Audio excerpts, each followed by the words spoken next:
words.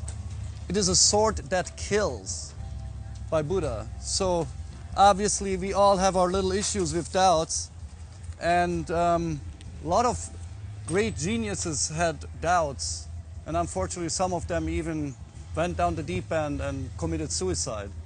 So doubts and depression is like kind of intertwined. And so did our religious greats like Jesus, Buddha, Mohamed and Moses. All of them were really big, had serious issues with doubts. They got attacked by doubt. I mean, in Jesus, you can even read it somewhere in the Bible that he called it the evil, the devil was talking to him, the doubts. So it's a very serious situation. So what is doubt, really? Where does it come from, and how can we combat that? So doubt is a negative energy, and it's a subchapter, the first subchapter of the mother of all energies, which is fear. So first comes fear, it's negative energy, and then comes doubt, and then further on other negative feelings come, like jealousy and things you really need to master. So it is a manipulator and demolisher of ambitions and relationships. So why do we have negativity, and why do we have also positivity? What are these forces? First, let me tell you what happened to me when I was 13 years old. I had a drug-related accident and I died. I had a sniffing glue with a plastic bag over my head, and it was not a near-death experience, it was a full-death experience. And I had that bag over my head, and suddenly I numbed out. I hear very strong humming noise, and I couldn't move. I couldn't even move my little finger. And it got stronger and stronger. I got detached from my body, and suddenly I started levitating out of my body, and it got faster and faster. So I started going up into the sky, and it became faster. And I remember that it was a journey of like 15-20 minutes, and it was extremely fast. And I remember colors flashing by and noises and pops, and it was really uncomfortable, and I was in complete panic because I realized I fucked up bad. And it was there was no daylight anymore. It was like darkness with like zips of colors and everything. So I figured that I was traveling with speed of light.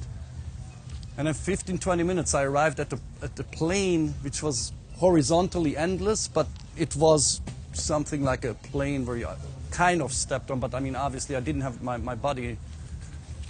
And I was still in panic, but it was a really amazing place. It was the complete place of acceptance, of love, of being like taken care of. And it's something I never experienced in life. And while I'm looking around, suddenly I hear this voice saying, you have to get your shit together because you have to make a decision. I was like, oh my God, there is something, there's somebody, there's some kind of control. And it was like coming from it was like a cloud, it was an energy field of sorts. And I said, yes, what? I said, you have to make the decision if you want to stay here or if you want to go back into your 13-year-old body. I was like, oh my God, okay, so now let's look around, let's make a decision and everything.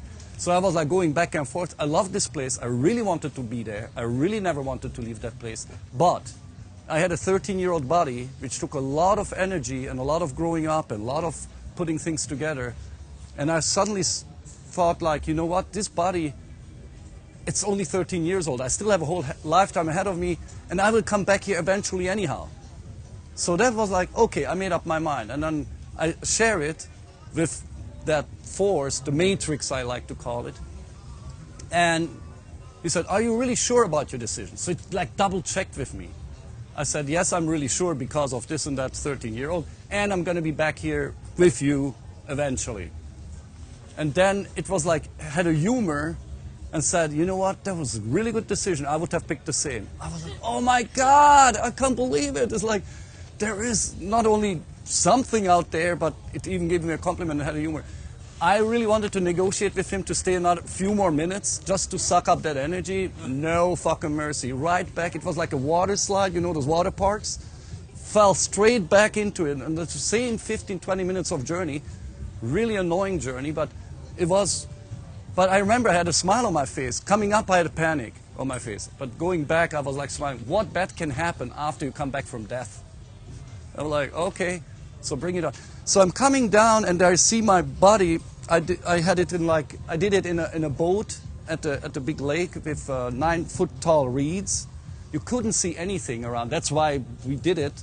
That was our favorite spot of doing that drug, because nobody can bust you there. So I'm coming back, and it slows down. I see my body in the boat, slows down, and I quickly make like a mental image of everything around it. There's another pier, and there's an L-shaped pier, and there's a red and a blue boat there. I see it from the bird's eye view. So I'm like, okay, let's remember it, let's remember it. So and I remember like coming back down, and boom, it made a clock, and I connected back to my body. And I remember like, fuck, what the fuck? So and I'm like rubbing my fingers in front of my eyes, just the sensation to see, to feel, and to move. I was like, whoa, you know, like totally astonishing. And I couldn't speak for like 5 hours. I couldn't open my mouth. Like, words were so unnecessary. Like, absolutely whatever. So first thing, I get up, get myself together, crawl out of the boat, go around the pier, the L-shaped pier, the other one, and then I go and look at the end of the L-shaped pier, and there was the red and the blue fucking boat. I'm like, fuck, yes. And like, I had a logical proof that I really was above and saw it from above, which I couldn't have seen from down below. So I had to share this because this really was the beginning of my my spiritual journey, so to speak, because what it did, I realized that there is no such thing as death. It's like, I will change, I will go up there and then come back. And so for me, it's like totally sure that my soul is endless. It's not bound to this body. And the other thing is, I lost fear. I lost not all fear, obviously, but the mother lode of all fears is the fear of death. And I never had that again. I actually look forward to go back to him or it or whatever that was up there. It's a really beautiful place. If nothing else you take back home from this, take my word as much as you can that it's going to be absolutely wonderful place where we're going and where we're arriving. Eventually. Hopefully not for a little while. All right. So when I realized that my soul is like endless, and I felt that massive amount of love and acceptance over there, after I came back, I started to realize that the counterpole of that is my ego with its fear. And then I like spun it further, and then a terminology hit me. It's called polarity, or polarization. And it's really interesting because they speak in a lot of spiritual worlds about that we have, every atom has like a center, and the neutrons are spinning around it because of the polarity. We have the North Pole, South Pole of the Earth polarity. We have the sun and the Earth spinning around and the moon around the Earth. So wherever you look, from the microscopic level of atoms all the way to the galaxies, it's all based on polarity. So polarity is absolutely essential for all materialized world. Doesn't matter where you are, it's always going to be material is polarity. So what we need to discover or realize or come to understanding that the same fucking polarity is inside our head. We are thinking with the same polarity. There is the positive polarity, which is my soul, which is my love, which is my sharing, which is my creativity, all the good things, the compassion, and there is the negative polarity, with my fear and the doubt. It's unbelievable how much destruction they can cause. So that goes back and forth inside our head. So just because I'm thinking it, it is not me. And that was what Buddha very elegantly expressed, is like, disidentify yourself from your thoughts. It doesn't mean you don't use your thoughts. Of course, you have to balance your checkbook or make a computer program work, whatever. Perfect area where you can apply all your thinking and critical thinking and what have you. But when it really comes to yourself, to your soul, there's a really good saying by the Cherokee Indians, 500-year-old saying, is like, there's a battle of two wolves inside of us. The one is the negativity and the ego with the fear, and there's the other one which is love and sharing. And the wolf you feed is the wolf that's going to win the battle. And it's pretty much total Buddhistic principle, and the Cherokee, you know, they didn't have the iPhone to look it up, you know, 500 years ago. So, as we said, the polarity is extremely essential, and I believe it's around since the Big Bang. Nobody has any concept what happened before the Big Bang, but I mean, that may have been singularity. So there's polarity and singularity, and there's like, when you have no polarity, you have singularity. That means there's no material possible to exist. And yeah, so the negativity was with the fear, it pairs, and the positive, the fear and the doubt, and the positivity pairs with love and trust. So the trust not only between each other, but the trust to myself. And the same with the doubt. It's not only I'm doubting you, but I'm doubting myself. So these things are interchangeable socially and self-reflectively. So when do we really need fear? Is the next logical question. Okay, so why the fuck do we have that doubt and fear? Why do we have to doubt ourselves? And the fear, so fear is a primeval instinct. It's like very important when we stepped out of our caves, like hopefully no dinosaur stomps on me, or the neighboring tribe wants to steal our women or something, and they spear me. So yeah, that's where fear was quite essential. But today, as long as you don't belong to a gun or weapon carrying thing like street gangs or military or gangsters or whatever, you really do not need fear. I mean, we have a really decent life, we have a safe life. Fear is really not that much in place anymore, and it does more damaging and holding us back. What do you like? Sorry? Cannot hear you. We're in heaven. We in heaven? In heaven. That's good. All right. So what function does it have? It's obviously doubts and fear is always negative, so it cannot have a positive function because of that.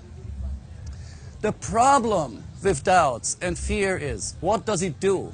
It kidnaps your intellect and your logic. And this is really the most dangerous part, because it's your logic, it's your intellect, and from society we are like so prone to believe everything that's logical, everything that's reason, everything you read in the textbooks, that you get so conditioned that you believe your own logic and your own intellect. And we worship it way too much, and we accept with the logic we accept the doubts and the fears that come on. And if we accept it and we follow it, it leads us down the rabbit hole. So doubt and fear have one function, and I call it one holy mission, and that's of separation and division from faith, relationships, and from the belief in the self. So it tries to separate from yourself, it tries to separate you in relationships, and from the trust and faith you have, my life is going to be good, it's always going to come in and start fucking with you. Hey, yeah, you know, like, we have like a lot of examples, but I will mention some later. So don't ever use your logic for your own feelings. Use your logic to fill up your gas tank or whatever, do your work at home, but don't use it for your own feelings, because that will separate you from the oneness. It will always, doubt has one thing, is like, and that's what you ask yourself, is like, what do you want to do? You want to bring me together, or you want to separate me? And many times it disappears. That thought disappears. Then you know where it came from. So it's a sneaky little devil sometimes. It always comes out that it protects us, you know, not to get hurt, and protects our pride, and it comes up with all kind of weird reasons. But if you really think about it and you get a little bit critical, you realize you don't really need it. Let me read a passage from my book, which I have not advertised, but anyway, it's called Sex and Ego Death. And when you start explaining why you are unable to accomplish something, you need to dive into your depth and find the thoughts that led you to think you aren't good at something. What do you find? Sure enough, there are traces of fear masked by logical thoughts, breaking your inner belief system down into bits and pieces, aiming to bypass the radar of your awareness. This phenomenon happens while shifting upwards in our spiritual path. Don't forget that you are knocking off a strong force, your ego, from its pedestal. It will try to trick you to regain power and occasionally bring you into your knees. Whatever your weakest point is, your ego will attack it. Most of the time, you will find fragments of thoughts and feelings that have bypassed your awareness and infiltrated your system. So, how to combat doubts? There's one word, is awareness or consciousness. I use them in the same context. So awareness, consciousness in my book is the same, in my words. So we have the positive polarity, we have the negative polarity, and then now comes a new player in, it's called the awareness, the consciousness. I also call it the inner referee, like it blows the whistle. So if you can train it and you start listening to it, it gets better and better. Oh, sorry, did I wake somebody up? Okay. All right. So I call the positive and the negative, which is going on inside your head, and your awareness makes up your whole psych-spirit integration, the thing called self. It is up to our integrity, how we follow through on these. Interestingly, the definition of integrity is undividedness and wholeness. It's exactly the opposite of what doubt and fear wants you to believe in. That always wants to divide you, but the integrity always wants to bring you together into being one self and feeling comfortable about yourself and your role in society. So consciousness, awareness, it guides you. It silences the inner battle of the positive, negative polarity. And it comes in really, really handy. There's also meditation. People like me with ADD, it's extremely challenging to meditate. I don't know, who meditates here? Wow, that's pretty cool. Yeah, because sometimes I realize when I even just hum during my meditation, just make a or whatever, it helps me to center better. I just wanted to share that just in case somebody tries it out in the future. So, and there's also thought-checking process, which I like to call it. And that's pretty much like, who the fuck is talking inside my head? It's like, and then what as I mentioned it earlier, dear thought, are you here to supposed to serve? And then when it's like usually, she's not good enough, or they are not good enough, or in business they're gonna screw you over, or whatever, that's always separation. That's the voice I do not follow. So interestingly, this thought-checking process you can integrate and bring into your dreams at night. I did that, it's simple, before you go to bed and you're like all wound down, and you say you really want to bring your thought-checking process and whatever you think, this polarity thing, into your dream to become aware of it. And the first few times I did it, it was mind-blowing because I could, like, even in my dreams, check my thoughts while I was dreaming. So it really works. What for me it served is to find out that your brain and your consciousness and your spirit is growing even in your dreams, not only in this earthly life when you're awake. So you're forming your personality even there. So what are the signs when we need to check in? It's anxiety, losing joy in life, being tired, lose connectedness, not wanting to see people, procrastinating, mainly at discomfortable issues like, you know, you're afraid of something or you're doubting something. Those are the biggest areas where you're going to procrastinate. Feeling sadness, sometimes even depression. And your body feeds you also signals back. You get sweaty palms or shallow breathing. You're not breathing deep enough. Tightening muscles and neck pain and back pain. Constipation or diarrhea. All kinds of things. Heartburn, migraines.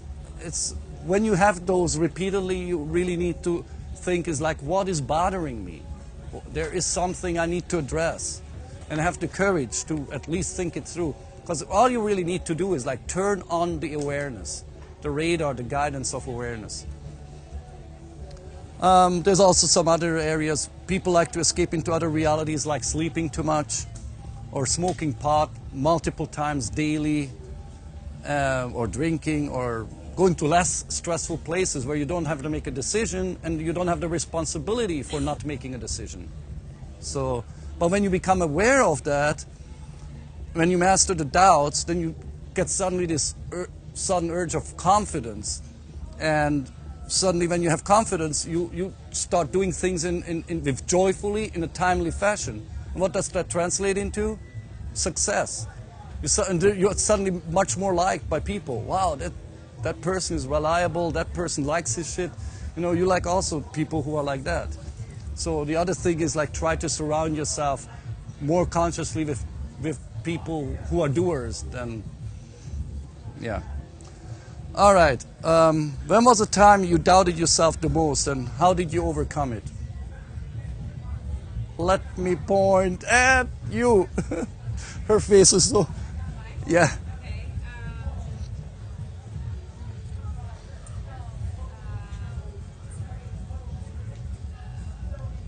It's pretty much on the spot. I should have warned you. You have one? Yes.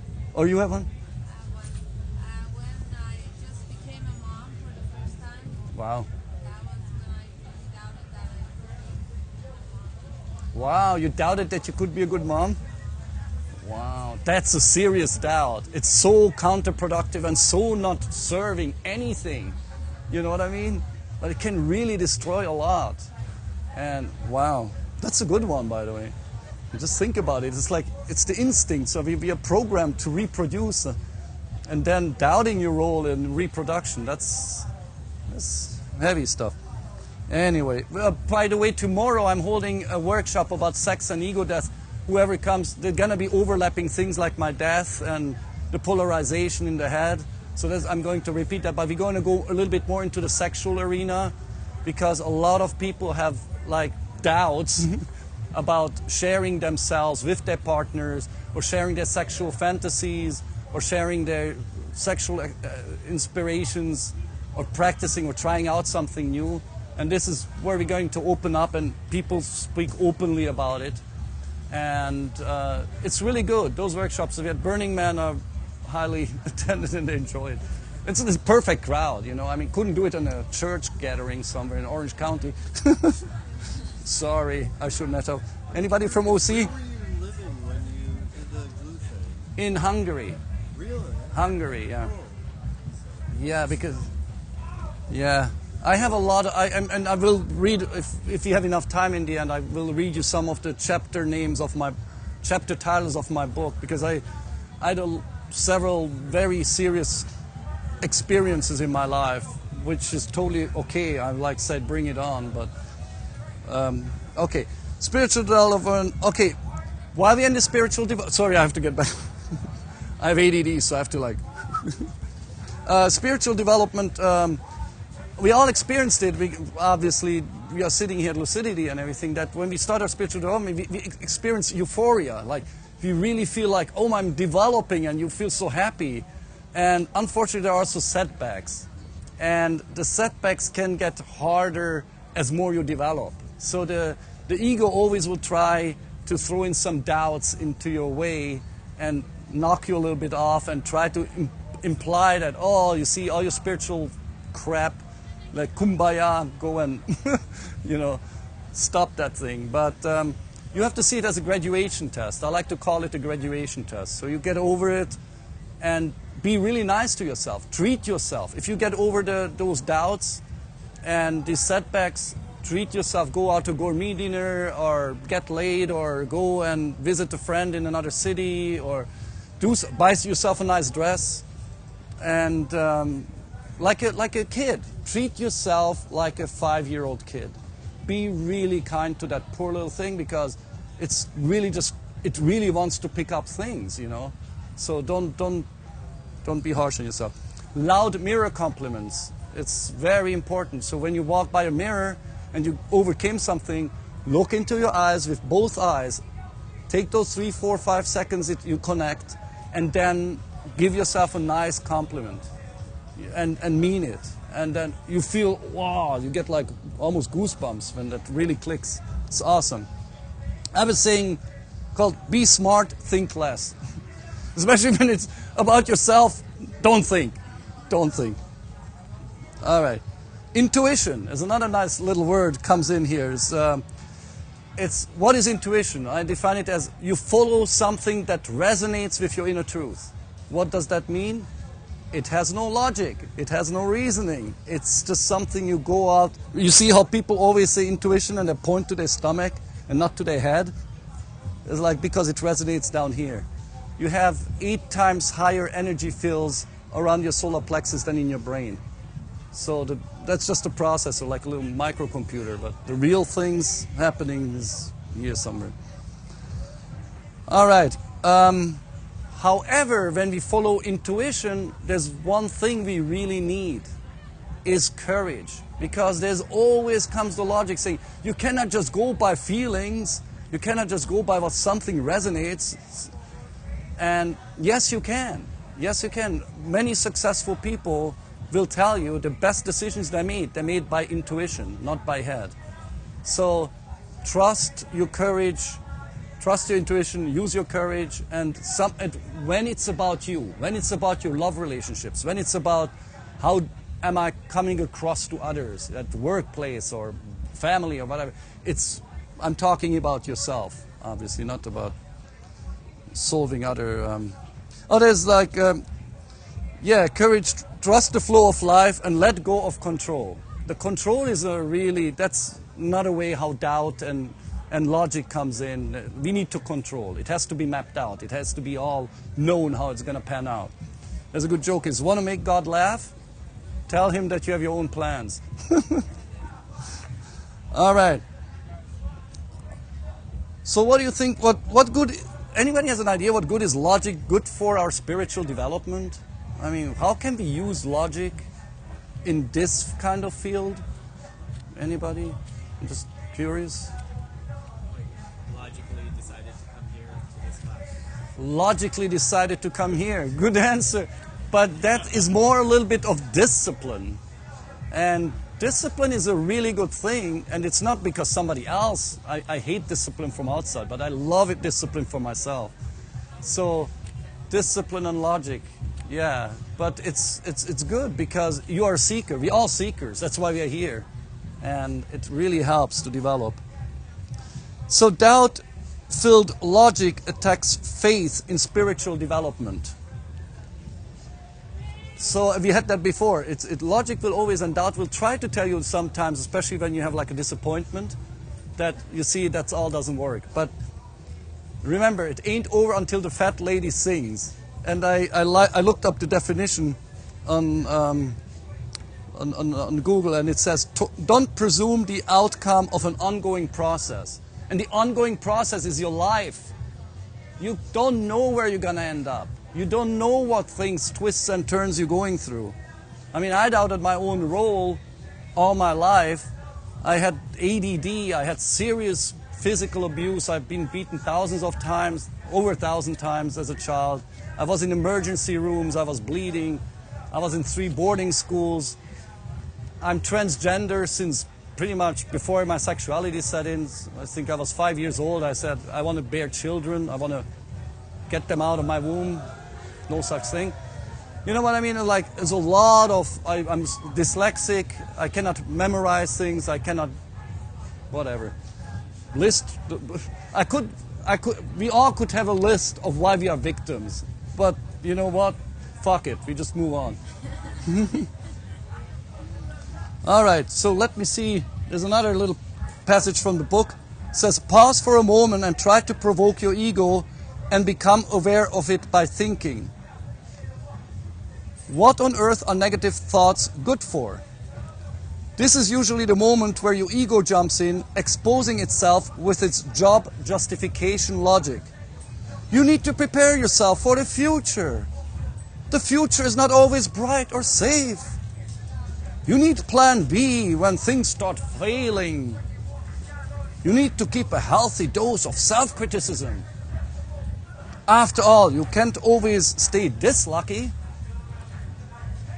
What happens when his or her promise won't come true? And so on and so on. We all know those chatter inside. It is interesting and fun to become an observer and be able to not identify with these types of thoughts anymore. It is a great victory to witness this process the first few times. You are in the here and now, and none of these horrible thoughts do apply. Do we? I mean, we're all sitting here happily, something in the stomach. And why paint an apocalyptic future? This is how you create an endless chain of dissatisfaction, because you cannot sink into each moment's great beauty and experience the completeness. Your ego strikes and kidnaps your attention with imaginary bad things about to happen. Interestingly, like 92% of everything we are worried about in life will never occur. It's just mind-blowing. Still, we spend 85% of our time on these things. So if you calculate it, it's bad mathematics. So doubt bullies faith and try to keep you in panic and hopeless mode. Now we're getting a little noise here. This is where another fear component can sneak in, and that is guilt. It kind of pairs itself with doubt. It's because it's a doubt to allow self-forgiveness. It can be very serious. I went to Landmark. I don't know, anybody went to Landmark here? Have you heard of Landmark? It's mind-blowing. I was like, if you have a few $100s, do yourself a favor and go. It's a weekend. It's Friday, Saturday, Sunday, I believe. And they have like some really good life coach, psychology ass kickers. But they're so good. They're kicking your ego's ass so bad. And you're so grateful. Every dime was worth it. So anyway, we had a guy there, and I felt really sorry for him. He was like a teenager or student or something. He was drunk driving, nailing a car, and killed the couple. And he was completely derailed for 16 years. He was like not, he didn't even hire an attorney. He went without an attorney in front of the judge. He went to jail. He was saying he happily went into jail because he wanted to be in jail. He wanted to be punished. He got out of jail. Not necessary to say he lost his job, he lost his house, his wife, whatever, he lost everything. And he was drinking heavily and smoking a lot of pot and took pills at night to sleep because he couldn't even sleep. So this guy, this coach, this Landmark coach, went at him, called him on being a victim and how much he like got stuck and how much the same story he repeats thousands of times in his brain, that he lost almost his mind. The guy broke down in crying. He was like crying, but it was good. It was good. You saw something happen. He cried bullets and everything, and then he calmed down and everything. He thanked the coach. He said that was really necessary. Next day he came back. He said it was the first night in 16 years that he could sleep through. So he unloaded the monkey out of his back. So anyway. So we all do need to do a little house cleaning with our mental and emotional hygiene. Because remember, it's the power of attraction. It's the attraction is like a magnetic power. You always kind of pull in whatever you are in the status quo. So you have to unload the negativity, not to bring it into your future with you. That's really the best you can do.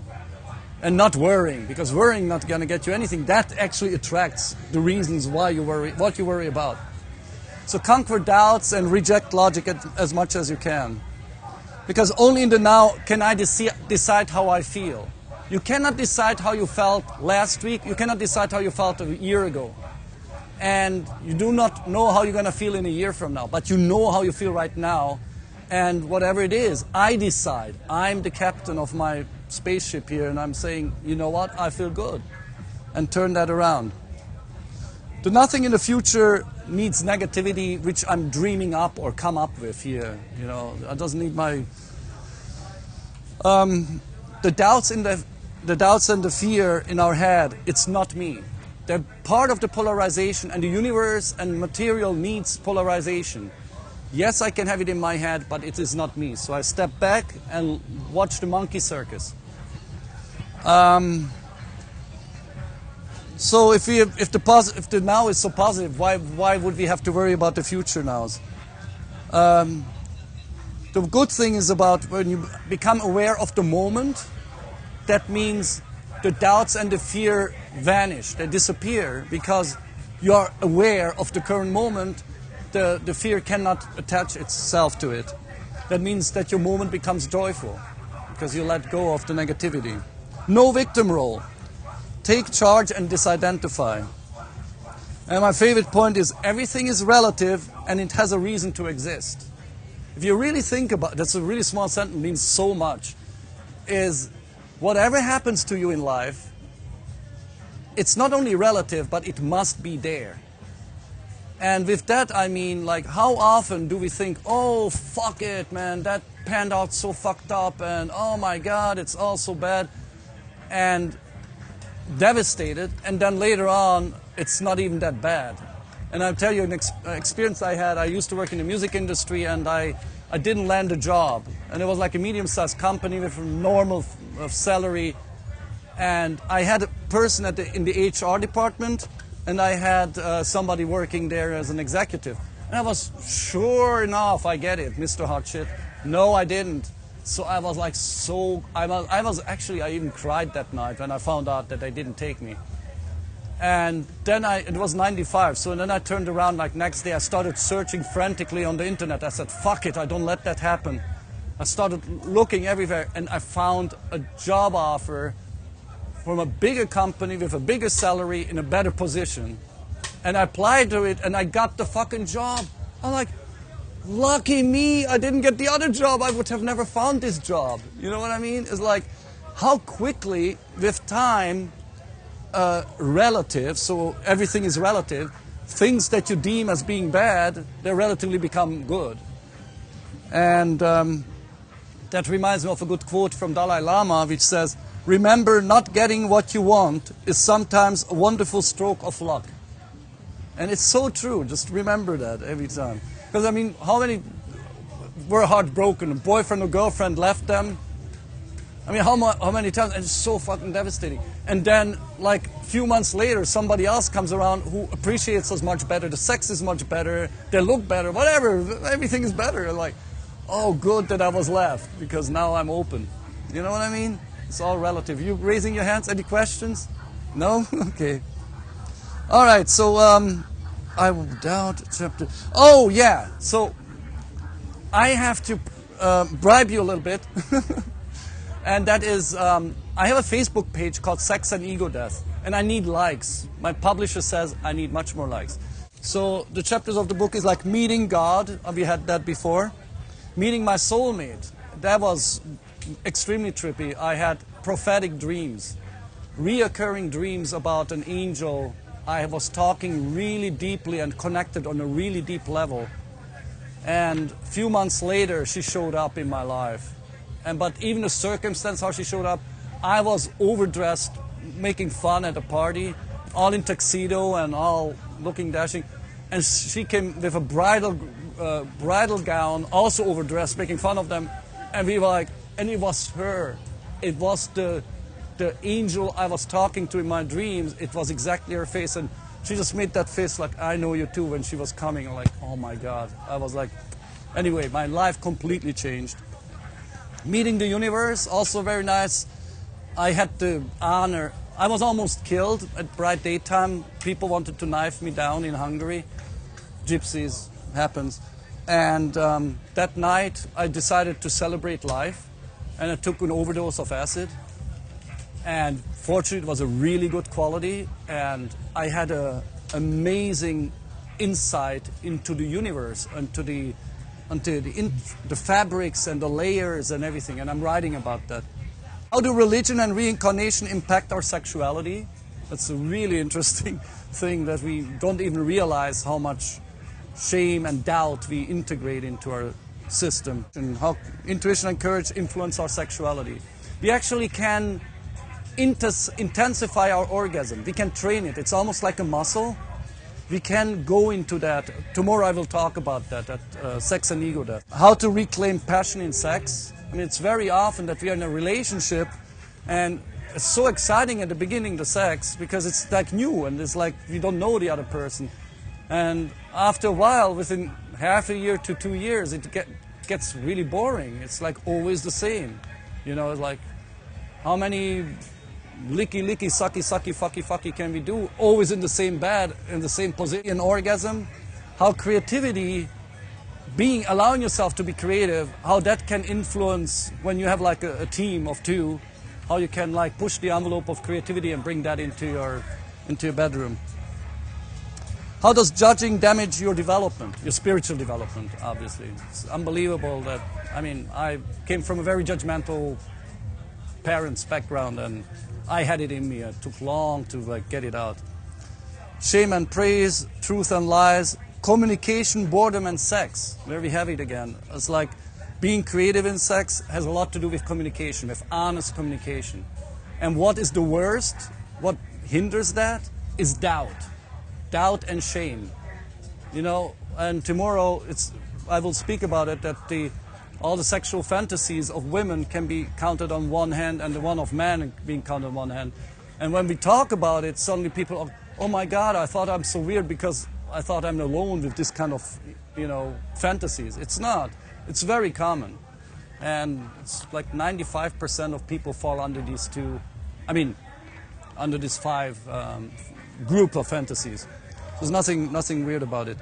Breaking up, sometimes inevitable, especially if it's absolutely justified, it resonates with you that you really need to break up.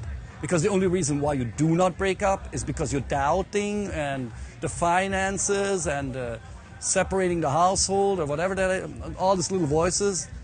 You need to live. You're really responsible for a full, alive life. Alive life? No, whatever. You know what I mean. Be alive. That's what I meant. Courage, joy, and gratitude. How that really, when you are like going to develop yourself, it's going to be a super fuel. Like you nurture yourself with that. Loving yourself and your sexuality. It's not only, before you can accept somebody else's sexuality, you need to accept your own. And I have problems, believe me, myself, because my transgenderism is like, it's so complicated, and I don't know why I have it. I have to accept it, but sometimes it's difficult because it messes with my head. It's almost like three people, you know, when I'm meeting somebody and getting ready for sex, whatever, it's like almost three people, because there's the female me, the male body of me, and the third person. All right. All right. The last one I didn't read. Okay, here's some, I like these quotes, doubt quotes, and then we're going to wrap it up. I've experienced many terrible things in my life, a few of which actually happened, by Mark Twain. That is so funny. Do not anticipate trouble or worry about what may never happen. Keep in the sunlight. Benjamin Franklin. I mean, like, whoa, where do they come from? Okay, now it's Shakespeare. That's a bit difficult for me because I'm not good in ancient English. Our doubts are traitors and make us lose the good we oft might win by fearing to attempt. So you're not even doing it. So obviously you cannot get it. This one is a funny one. Part of me suspects I'm a loser.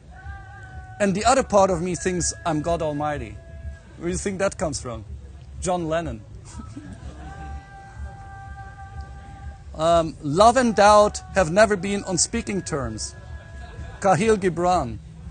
There's a field somewhere beyond all doubt and wrongdoing. I'll meet you there. Well, thank you very much for your time, people. Cool.